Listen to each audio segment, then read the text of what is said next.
the world with such a beautiful thought that you've put across on screen today, and we watched it.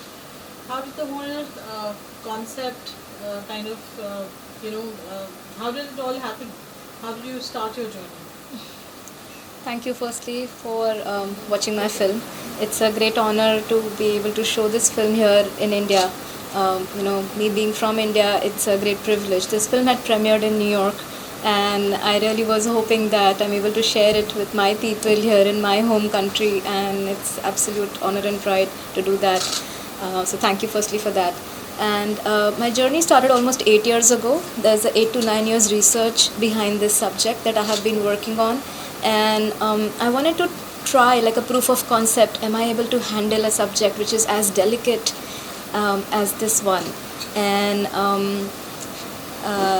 the inspiration came at a down point in my life when I was going through something massive, and my doctor, an Ayurveda therapist from India, he sent me a poem that night, which was the poem of Yashodhara Ma, to build strength in me. And something stayed that night in me like a seed, and I said, there's something about this woman, and she became like a beacon of light and courage for me. And I sort of took a oath that I will say this story in some way in my capacity. And this is a small taster of what I tried to do.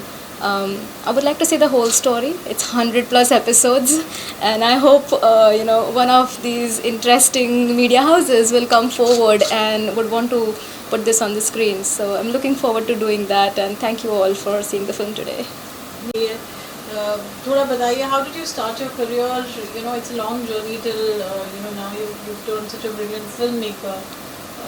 एक basic शुरुआत कैसी रही आपकी? जी actually मैं industry से बहुत almost 18-19 सालों से जुड़ी हुई हूँ. मेरी शुरुआत एक कमर्शियल आर्टिस्ट की तौर पे एक एड एजेंसी में हुई थी, और फिर मैंने एक मीडिया एजेंसी ज्वाइन की थी आप लोगों की तरह, एक मीडिया एजेंसी ग्रुप एम करके. और फिर वहाँ से एक बॉलीवुड का डिपार्टमेंट शुरू हुआ था जिसमें मैंने काम करना शुरू किया था. वहाँ से जो एक तरह की दौड़ हमने पकड़ी. फिर मैं फॉक्स में थी कई सालों तक. काफ़ी फ़िल्मों पर काम करने का मौका मिला. मेरी पहली फ़िल्म थी प्रियंका चोपड़ा जी की मुझसे शादी करोगी, एंड उस पर हमने अवार्ड भी जीता था वो फ़िल्म पे. So that's a very special project for me.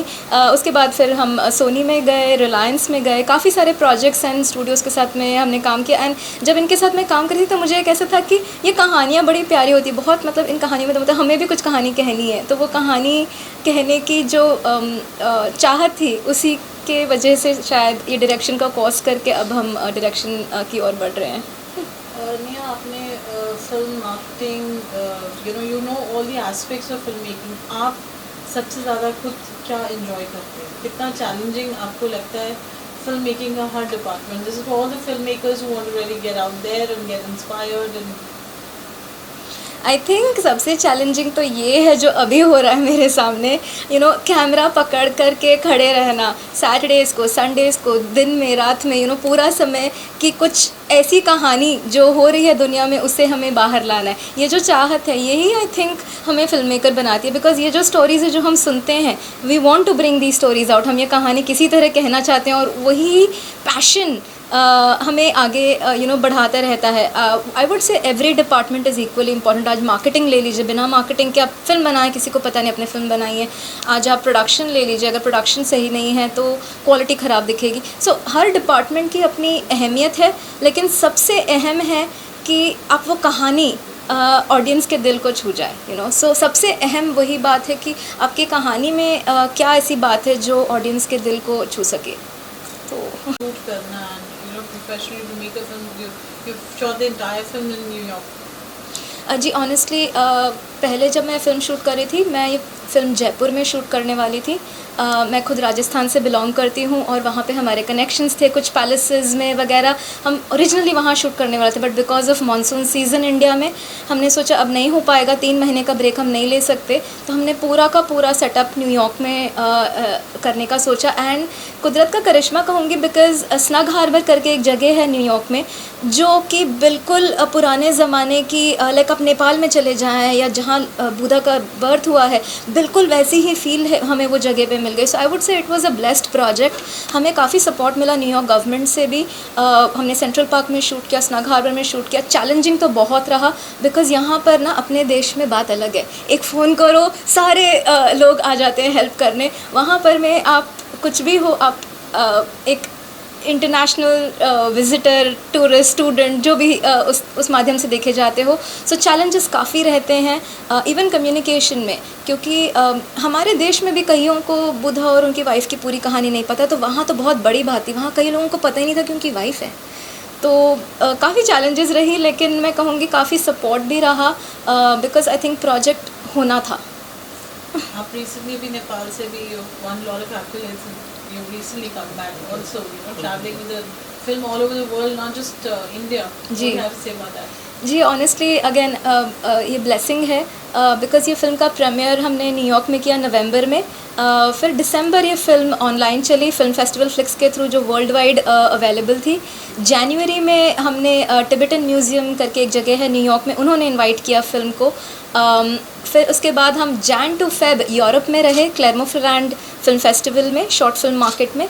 और अभी मार्च में हमें which was the biggest thing for me because ये जन्म स्थान है नेपाल बुद्धा और यशोधरा दोनों का, और वहाँ पर इस फिल्म को इनवाइट किया गया at a very historical event. And वो मेरे लिए बहुत बड़ी बात थी. और आज यहाँ मेरे घर में मुंबई में इंडिया में ये स्क्रीनिंग हो रही है, मेरे लिए बहुत बड़ी बात है. यहाँ आगे फ्यूचर प्लान्स क्या हैं?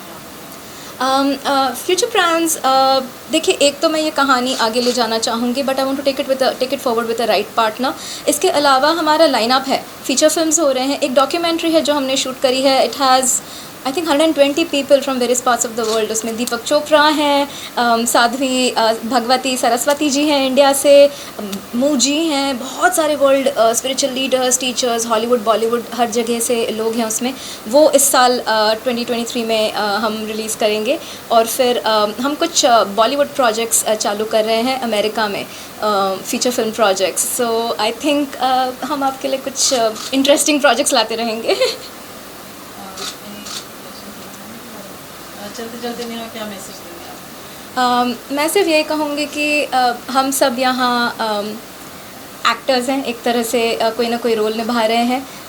हम जिस दौर से अभी गुजरे हैं, जो कोविड का टाइम और जो अभी भी हमारे साथ चल रहा है, अंदर से सब कहीं ना कहीं टूटे हैं. सबके साथ कुछ ना कुछ हो रहा है. अगर हम एक दूसरे को संभालते हुए साथ लेते हुए चले, I think that is the message that I would like to give. And बस यही है कि हमारा कंटेंट किसी न किसी तरह किसी के दुखते दिल को या कहीं ना कहीं किसी को मलहम की तरह काम करे, यही मेरी आशा है. Thank you so much. Thank you so much.